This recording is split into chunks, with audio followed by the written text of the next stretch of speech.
Hello there, everyone. Future feature film director, the Rookie Critic here, and my buddy Black Angus Reviews sent me a while ago. He sent me shit tons of comic books, like a whole stack of them, maybe 30 or 40 comic books, and I haven't read any of them at all.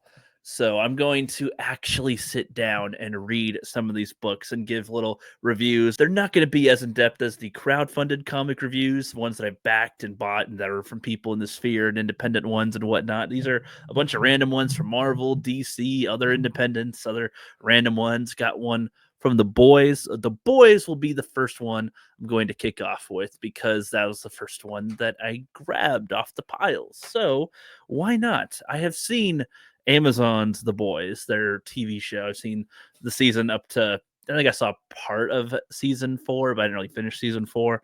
I think season 1 was their most solid season, of course. So The Boys, I think, was made first way before comic books were like a huge thing, but I don't know. At least this seems to be advertising, as seen on Prime. So I don't know if this is a newer print or they just put as seen on Prime as for current, but this is an older one. I don't know. This was a free comic book day thing, so of course that's why he gave it to me. He's cheap ass. No, just kidding. But anyway, so I read The Boys.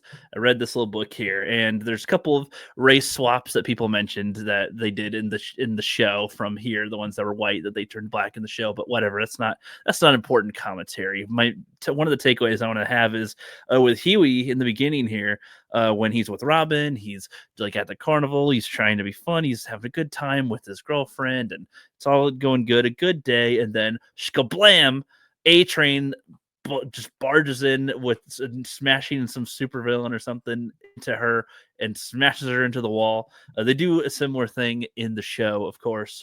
With he's just left holding the arms. I feel like in the show that moment is a good moment, but it does almost come off as more comedic, which a lot of things in both of these have their own comedic-ish tones to them. But this one in the book at least feels like it's more of a oh shit, this is not funny.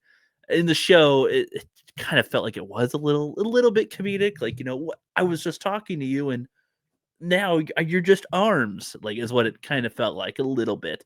In the book, it's a little, I think it hits a little better. The look on his face, the amount that he like cries, he's just standing there. The people cleaning up are like, "Oh boy, this is gonna suck getting rid of him here," and he's just holding on to the arms, like, "What the heck, Robin? No!" And they show her body just cavitied into the wall there. Oh my gosh, look at this! Oh my god, fuck! Oh, sorry. There you go. I'll put it up on there. It's a floppy comic, so I'll put the picture up on there. Her body's just a mangled mess. He's just left to stare at that, and she was, this girl of his dreams, loves her, and then just damn, damn. Well done, well done. But meanwhile, this is interspliced with stuff going on with Butcher as he meets this one chick, and he's got his little dog, which I don't remember the dog being in the show. I mean, maybe he was. He had a dog, I guess, in the show at some point, but it wasn't like his companion or anything. The Butcher in this seems a lot more like he's trying to be edgy. I'll say he seems to be trying to be far more edgy than the Carl Urban Butcher. The chick that he meets here, I like. She's pretty much hates his guts, hates him big time. She's got Jared Fogle as her husband. It looks like on the picture there. Just shows us that, not telling us that she's obviously about to cheat. As she's getting pounded by Butcher, she's like, "I fucking hate you." Pretty much, "I don't like you." You can imagine he's like, "Yeah, shut up," whatever. He's like, "Well, yeah, what'll you see?" Yeah, "You disgust me, you dirty filth, repulsive son of a bitch. Oh, you make me want to puke," while she's getting pounded on her own desk and whatever. Crazy psychological shit there. It looks like Yaira from the Rippaverse makes an appearance in the book as well as somebody that they're watching on TV. She's like doing a Olympics thing, or she's in a wheelchair Olympics or something. So I don't know. Yaira's still doing good, even if she can't fly in this comic.